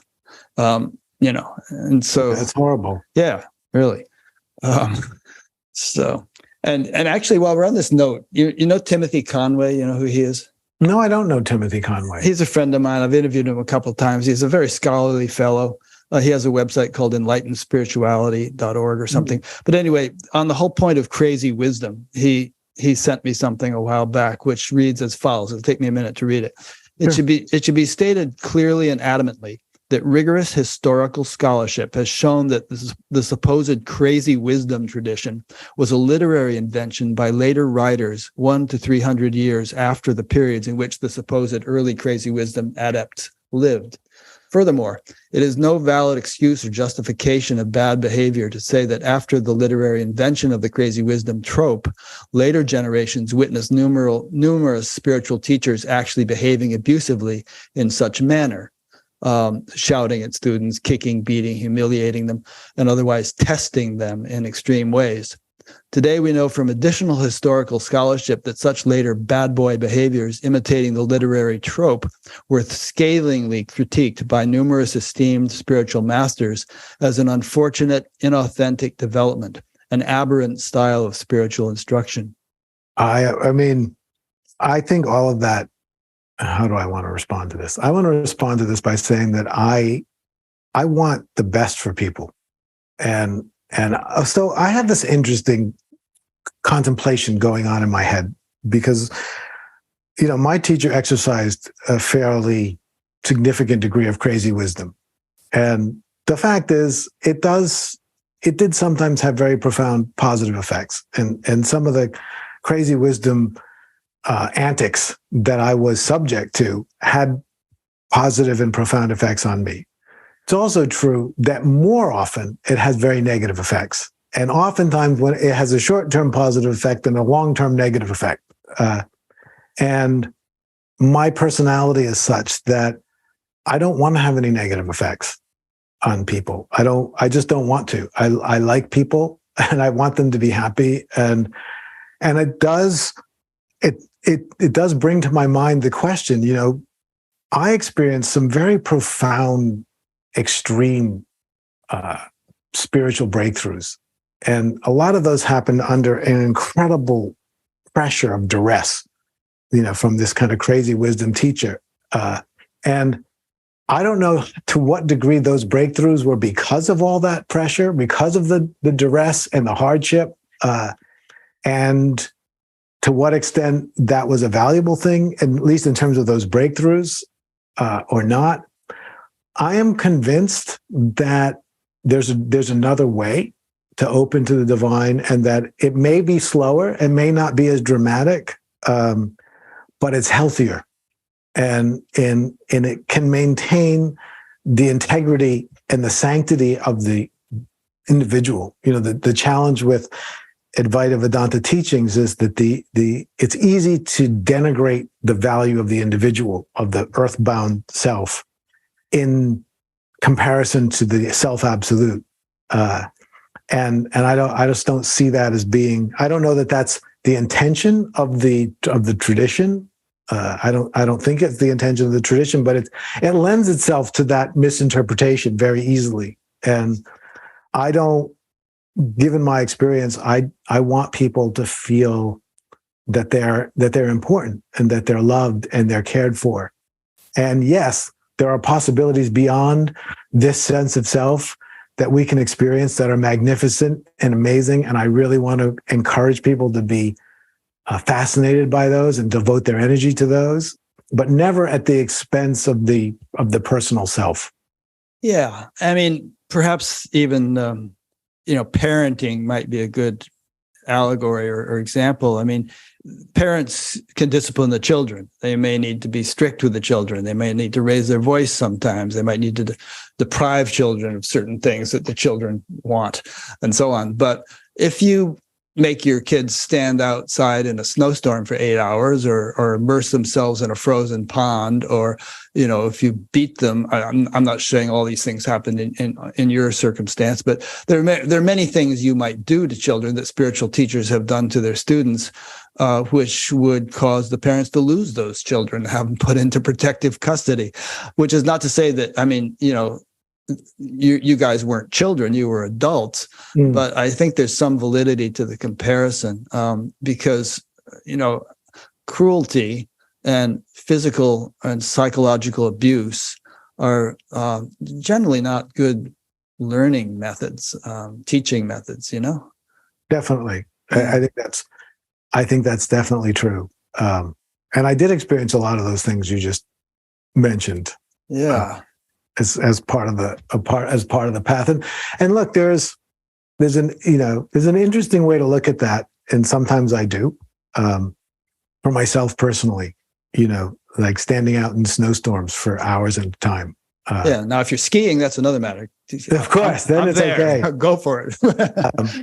But I never thought there was a guarantee. In fact, my teacher told me at the very beginning, there's no guarantee that any of this is going to work, because I don't really know, and so he was winging it. Yeah, he was winging it. And I became his personal assistant. So I knew he was winging it. And I thought there was something beautiful about the fact that someone like myself and many others, we were willing to go along with the wing. We were all in it together. None of us really knew how to do this, but we all really, really, really wanted to experience the ultimate. And we were willing to go along with it. So there is that part of it that I still find very beautiful, that to have gathered a group of people who are that committed to something beyond what they could imagine and willing to really, I guess in the end though, yeah. I mean, I don't know. I don't know if we could have done it better or not. We did it the way we did it, but I See, I told you I was an engineer, right? So one of the things I learned from my first boss as an engineer was experiments never fail. They just end. And when an experiment ends, you collect the data and you do another experiment. And I kind of look at my time in community as that. It didn't fail. It just ended. Yeah, you learned something. Now I learned something, and I learned from the things that were positive, and I learned from the things that weren't positive. Right. I learned from the whole experience, and I can create a new experiment. Right. And of course, certain precautions are taken when experiments are done. Like Elon Musk just sent up a big giant rocket about a month ago, and it exploded. But he said that was great, perfect. I learned something. We learned something from that. The next one will be better. But he didn't put people on that rocket. Exactly. Yes. So that's one of the things you learn from earlier experiments. The time you did put people on them and they blew up, he said, "Okay, I'm not going to do that anymore on my first rocket." Right. So there can be a certain recklessness in all this that is not justifiable. And it gets very. I noticed in the piece that you wrote, he used the term "bad boy," and there can be this attitude of kind of a bravado. And I don't think it's a healthy attitude to have in relationship to other human beings. You don't want to be a bad boy in relation to other human beings, even if you are a very sort of severe teacher or you hold very high standards, but you're doing it for you. It's happening in the context of your love for what's possible. Yeah, and I think one thing that happens is each violation, if it's a violation, further degrades the teacher's judgment and discernment and integrity to the point where it can go way off the rails. But it has happened incrementally. So both the teacher and his students may not realize how far off it has gotten. And then, at some point, the whole thing totally crashes. No, that is definitely true. And of course, you create. This is a big part of the point I wanted to make in my paper for that Harvard conference, which is there are always going to be people who pursue extreme spiritual practice. And I loved extreme spiritual practice. I loved my teacher because I knew he was going to really push me to extremes, and I wanted to be pushed that way. But my point is, if that's not if that's not an option that's embraced as a possibility in society, then that kind of extreme practice always happens out on shadowy edges of culture where it's the least in view and most susceptible to bad forms. Where, there's a lot of other things that people want to engage in that are dangerous. And as a culture, we accept that. I would never want to get helicoptered onto a 100-foot wave, but I get that some people do want to do that. And it's done out in the open. People view it, people watch it, and that helps keep those safeguards in place. And I feel like we need to do that with spiritual pursuits. That if people want to pursue these things in a more extreme way, they can. And that may not be a choice most people want to make. But if they do, it can happen here where we can all see it, where it'll be best observed. Yeah, I'm not sure exactly how that would be accomplished in terms of the transparency, but it's a good idea. Yeah, I agree with you. I have no idea how that would be because we didn't really want transparency either. That's I think one thing is, and this is something I hope that we can accomplish more with the ASI, the Association for Spiritual Integrity, is that there's a broader awareness among students of what is and isn't acceptable so that they can kind of hold teachers' feet to the fire and, and call bullshit when they see it and either leave or confront the situation in some way because, people doubt themselves. They sit there, teachers behaving in a certain way. They think, well, that seems weird, but hey, he's supposed to be enlightened and I'm not. So I guess I'll just keep sitting here. And then, they regret it later on. Right. Yeah, I completely agree. And what was the acronym you just used? ASI, for Association for Spiritual Integrity. Oh, that's good. Yeah, spiritual-integrity.org. We also spoke at that Harvard conference. Mm. But yeah, I think I think all these things are important because the other thing that I like to point out in relation is there are a lot of there's a lot of negative things in the spiritual world, for sure. Yeah. But there's a lot of negative things in the world. It's not true. Politics, it's not that education, anything. Right. It's not that the spiritual world, people will often, they'll ask me about the art of conscious contentment, and they'll say, well, isn't that just spiritual bypassing? And I like to, the idea of spiritual bypassing is where you use your spiritual practice to avoid things that are difficult in life. I don't think real spiritual practice should do that. It should do what I described earlier, which is it made me available for the challenge of arriving at the hospital. It allowed me to be more available, to be fully present and fully engaged with a very challenging situation. Now, I realize that people use spirituality and spiritual practices can be used to avoid challenging situations. Yeah. People do that all the time. Arjuna said, I don't want to fight this battle. I'll just live on alms. I'll give up this whole thing. And Krishna exactly. said, no, you have to confront it. Absolutely. But I like to point out that, there's all kinds of bypassing. You can bypass through drugs and alcohol. You can bypass through, promiscuity. If you want to avoid the challenge of life, there's lots of ways to do it. And spirituality is not the worst one. And I have a friend, I don't think he ever wrote this book. He was a psychologist and he wanted to write a book called Psychological Bypassing because he said many of his clients seem to be using their therapy as a way to avoid their problems because they can say they're in therapy and then not deal with it. So I always say, the issue with bypassing needs to be addressed at the root, which is wherever the place is where we might want to avoid the challenge of being human.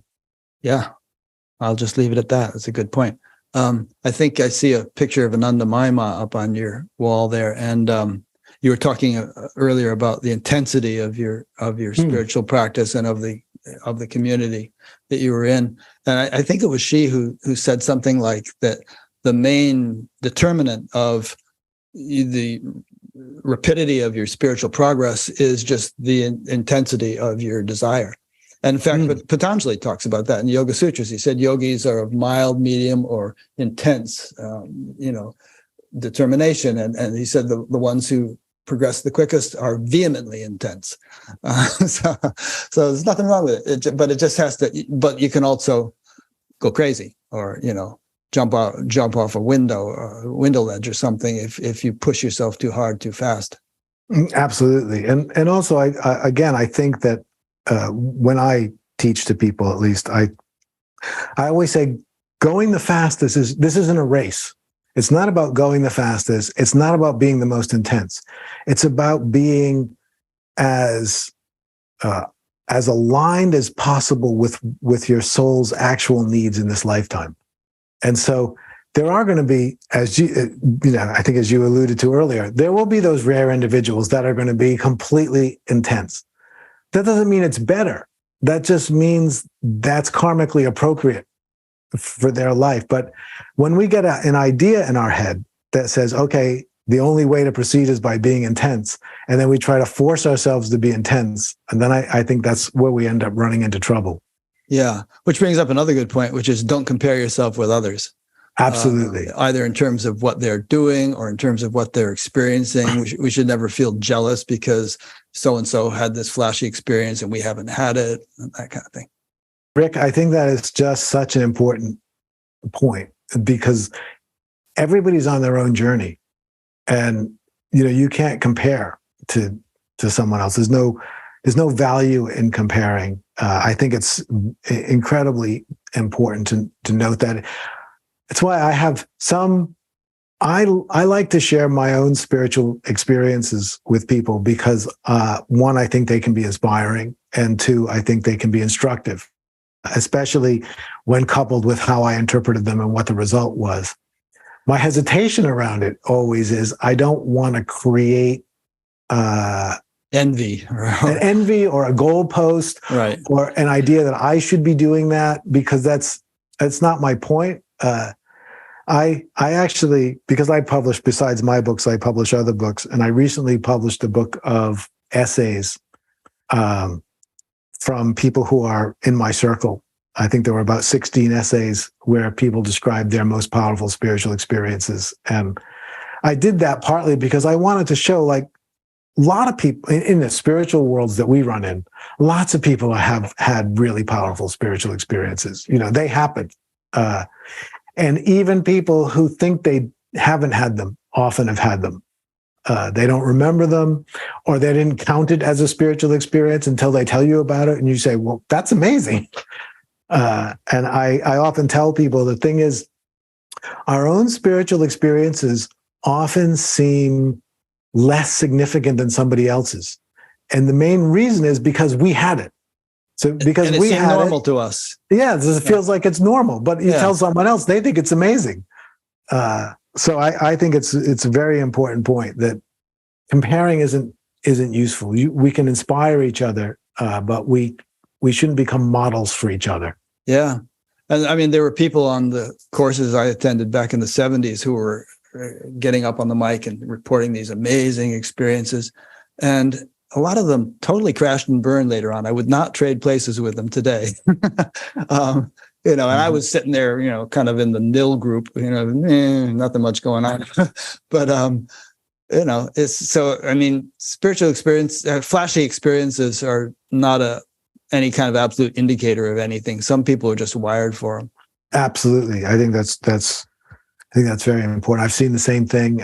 I was, for a great deal of my spiritual life, kind of a very middle of the road practitioner. And then things did start to happen. But it took a long time. Did you spend a lot of time in India? About 8 months altogether. Okay. But I spent several years in Europe doing long courses. Were you in Rishikesh? No, just the New Delhi area at the time.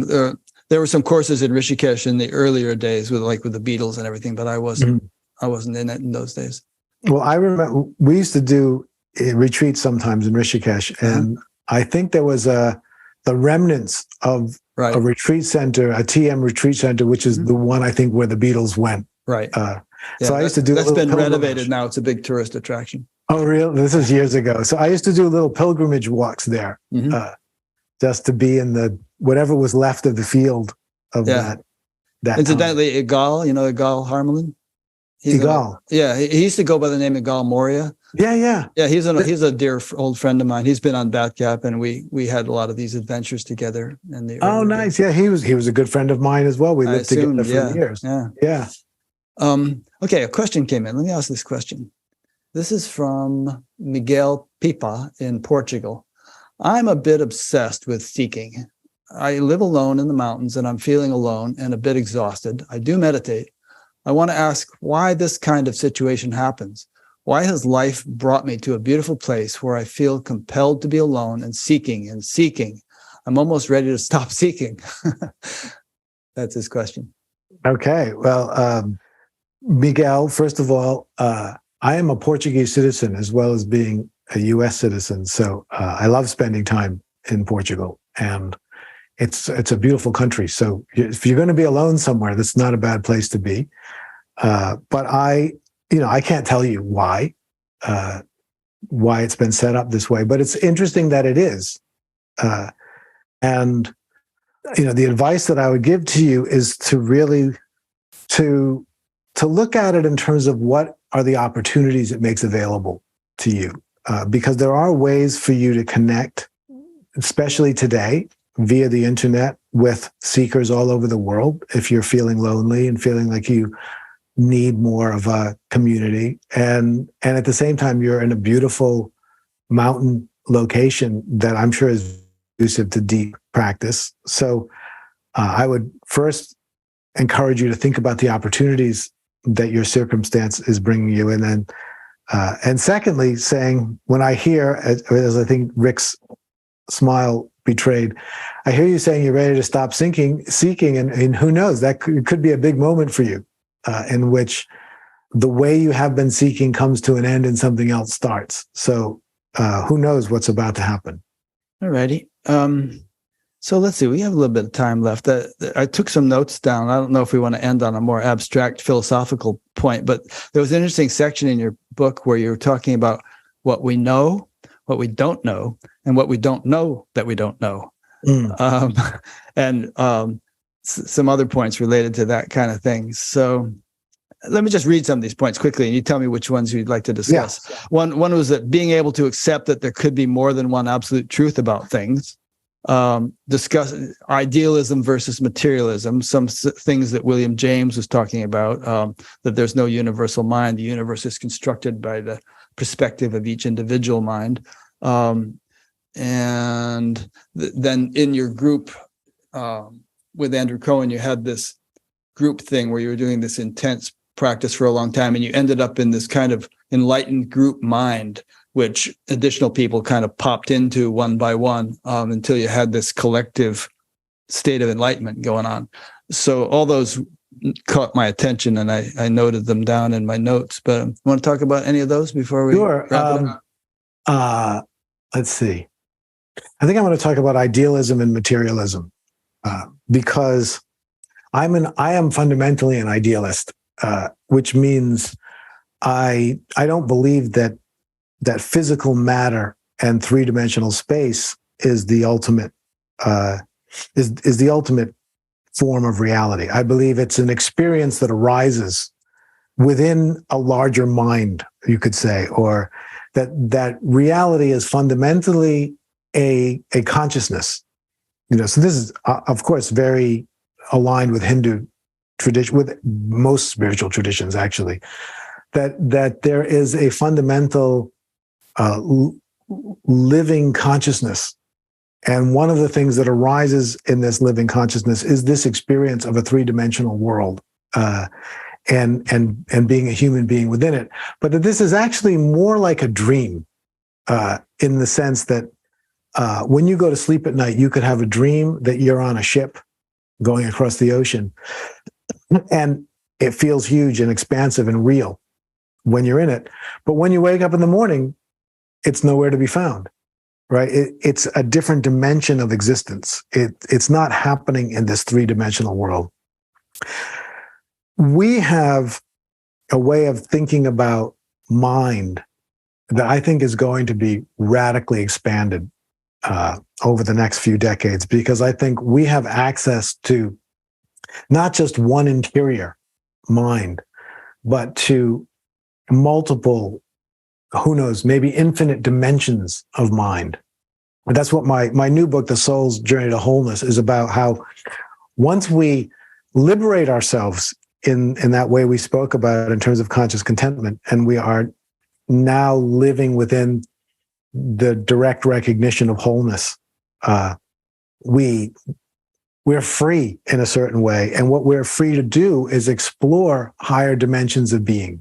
And what I'm feeling right now in my own personal exploration and practice and in the work that I want to do is wanting to embark on a deeper exploration of higher states of consciousness and higher dimensions of being. André Corbin was a French philosopher who coined the term the imaginal realm. He was an Islamic scholar, and he read a lot of Persian texts. And one of the things he said that really struck me was, in the Islamic tradition, pre-modern era, or the Christian tradition, pre-modern era, or lots of pre-modern traditions were very preoccupied with angelic realms, heavenly realms, that there was the idea that there was heaven and there was earth and there was all this stuff in between. But in the modern era, all that stuff seemed too woo-woo. And so the traditions all became about heaven and earth. There was earth, which was the life we know, and there was heaven, which was some idealized, unimaginable God realm, but without there being any mention of the realms in between. And, Corbin's point 100 years ago was, we've done ourselves a disservice because all of those realms are the path to the higher realm is through these middle realms. And in looking back at my spiritual experiences, there's all different ways you can interpret them. But one of the ways I can interpret them is I see them as a journey through middle realms of being. And I've always had the sense that I have encountered other beings along the way. And sometimes I've heard them speak to me, sometimes I've just felt them, but I've gotten guidance from non-material beings. I haven't had the courage to really write about that or talk about it until this recent book, because I'm getting old now and it's getting harder for me to deny.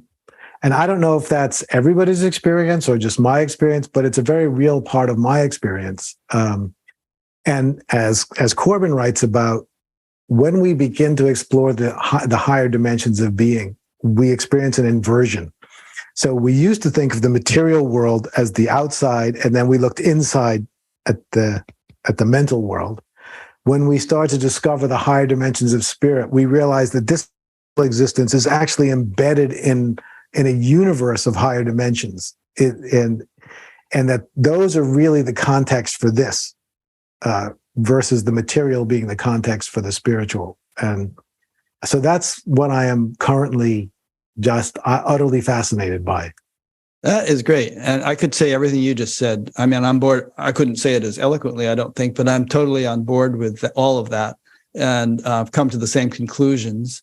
And I've had some experiences that were very real. I'm not the type of person who just routinely sees angels or something, although I know such people, but I've had enough little things here and there that I know it's there, And I've interviewed a few people on that kind of topic, like David Spangler, who was one of the founders of, I think his name is David Spangler. His last name is Spangler, who's one of the founders of Findhorn, who has been having that kind of experience since he was a child. And Harry Alto, whom I mentioned earlier, is experiencing this kind of stuff all the time for decades. And this, what you say about guidance, I think is very true. I have friends who have routinely been able to see like guardian angels kind of hovering around people or attending to them in some way. And I think that we're all guided in ways that we're not fully aware of.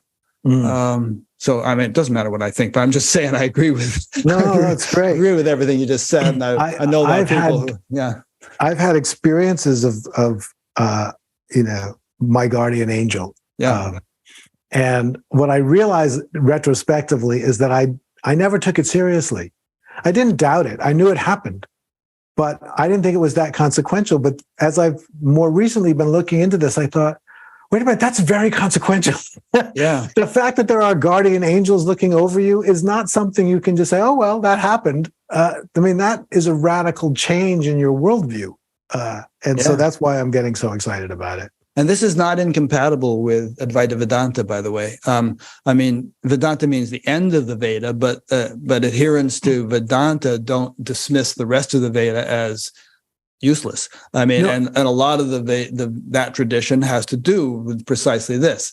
Being able to connect yourself to these higher entities in a way that is mutually beneficial.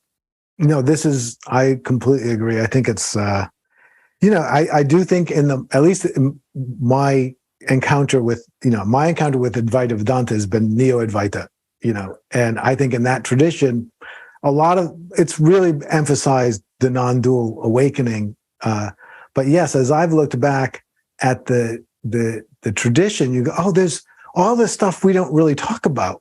And Ramana didn't talk about it much. But he would sometimes say, okay, well, you can study. Like, I'm not going to talk about that, but yes, that's important. You should study it. Yeah. And he alluded in his own experience to having things happen that, indicated the existence of these subtler realms. I'm going to need to explore the Hindu tradition in that way more. I remember really hearing a story recently where this was like happened maybe hundreds of years ago, but some student came to a teacher and he was kind of had a Neo-Advaita orientation, dismissing all of the relative phenomena. And the teacher said to him, "This Brahman of yours is one-footed. meaning you've only got half the picture here, buddy. Right. Right. Yeah. No, I think that's true. And there are also precautions against this. I mean, Patanjali in the Yoga Sutras warns against being allured by the celestial beings who might want to waylay you on your journey for some reason. Right. And there's stories of the gods being jealous of humans who get too uppity. So, and obviously people can get totally off the beam and indulge in this stuff, and it becomes largely fantasy. And I mean, we get inquiries all the time from people who are in touch with the Intergalactic Council and want to, talk about that kind of, but who, it's like, it's possible to have a vivid imagination, and it's also possible to actually experience subtle phenomenon. There's one particular panel discussion I did about refined perception with a group of people. It was like 10 years ago, but people can find that on Batgap if they look. Oh, that's fantastic. I would like to see that myself. Yeah. All righty. Well, this has been really fun. Why don't you tell us a little bit about like how people can connect with you and what kind of stuff that they would do if they did connect with you? Sure. I mean, the easiest way to connect with me is just go to my website, which is jeffcarrera.com. I'll link to it on your Batgap page. Yeah. And from there you can find, I teach online programs. I teach retreats in various locations. My retreats are generally smaller. I kind of like to work with 12 to 15 people at a time. And I also have an online mystery school, kind of a members program where I teach. It's a place where I teach ongoingly, and it's certainly the best way to. I would say the best way to get introduced to me is to go in there. It doesn't cost you very much, and you can download a lot of information in a very short amount of time if you're so inclined. So that's how I would just go to my website and explore. Okay, great. And again, I'll put a link to it on your Batgap page, and I'll put a link to several of your books. So thanks a lot. This is really fun. I really enjoyed, listening to your book in the past week, walking in the woods while I listened, and I've really enjoyed this conversation. Well, that's fantastic. And when the new book comes out, I'll send you an audio of that one. Great. I like audiobooks. Good. I'll send you an audio of that, and who knows, maybe someday we'll have a conversation about the higher realms of the soul. Yeah, that'd be interesting.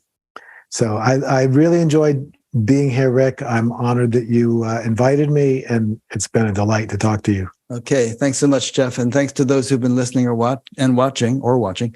And the next interview, I think, will be in a couple of weeks. And it's with a guy named Chris Neubauer. And he also is some kind of brain scientist, as Jill Bolte Taylor was. And he has a book called No Self, No Problem. So I haven't yet dove into what he has to say, but I will. And that's what we'll be talking about in a couple of weeks. So thanks for listening or watching, and we'll see you for the next one. All right. Thank you. Thanks, Jeff.